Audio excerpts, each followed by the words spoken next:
Loathing in America by Dr. Hunter S. Thompson.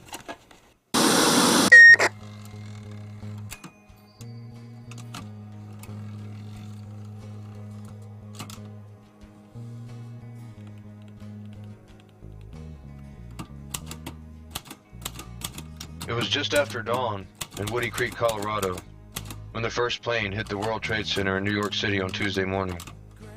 And, as usual, I was writing about sports. But not for long. Football suddenly seemed irrelevant, compared to the scenes of destruction and utter devastation coming out of New York on television. Even ESPN was broadcasting war news. It was the worst disaster in the history of the United States, including Pearl Harbor, the San Francisco earthquake, and probably the Battle of Antietam in 1862 when 23,000 were slaughtered in one day. The Battle of the World Trade Center lasted about 99 minutes. It cost 20,000 lives in 2 hours, according to unofficial estimates as of midnight Tuesday. The final numbers, including those from the supposedly impregnable Pentagon across the Potomac River from Washington, likely will be higher. Anything that kills 300 trained firefighters in 2 hours is a world-class disaster. And it was not even bombs that caused this massive damage. No nuclear missiles were launched from any foreign soil. No enemy bombers flew over New York and Washington to rain death on innocent Americans. No. It was 4 commercial jetliners. They were the first flights of the day from American and United Airlines, piloted by skilled and loyal U.S. citizens, and there was nothing suspicious about them when they took off from Newark, New Jersey, and Dulles in D.C., and Logan in Boston on routine cross-country flights to the West Coast with fully loaded fuel tanks, which would soon explode on impact and utterly destroy the world-famous Twin Towers of downtown Manhattan's World Trade Center. Boom! Boom! Just like that. Oh, the towers are gone now, reduced to bloody rubble, along with all hopes for peace in our time, in the United States or any other country. Make no mistake about it.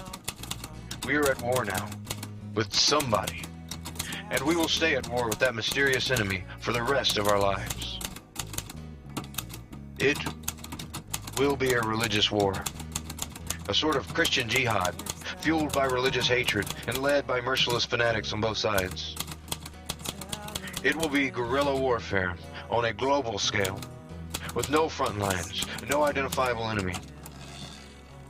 Osama bin Laden may be a primitive figurehead, or even dead for all we know. But whoever put those all-American jet planes loaded with all-American fuel into the Twin Towers and the Pentagon did it with chilling precision and accuracy. The second one was a dead-on bullseye, straight into the middle of the skyscraper. Nothing. Even George Bush's $350 billion Star Wars missile defense system could have prevented Tuesday's attack, and it cost next to nothing to pull off. Fewer than 20 armed suicide soldiers from some apparently primitive country somewhere on the other side of the world took out the World Trade Center and half the Pentagon with 3 quick and costly strikes in one day. The efficiency of it was terrifying.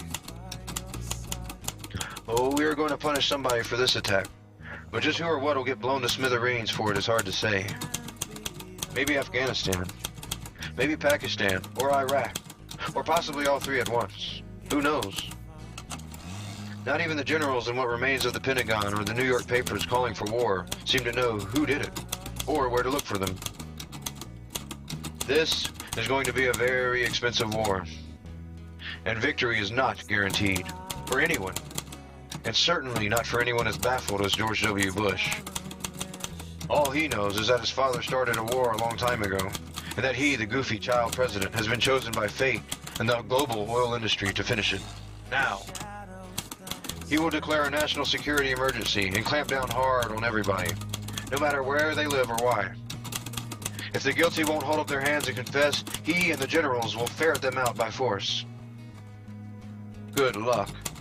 He is in for a profoundly difficult job, armed as he is with no credible military intelligence, no witnesses, and only the ghost of bin Laden to blame for the tragedy.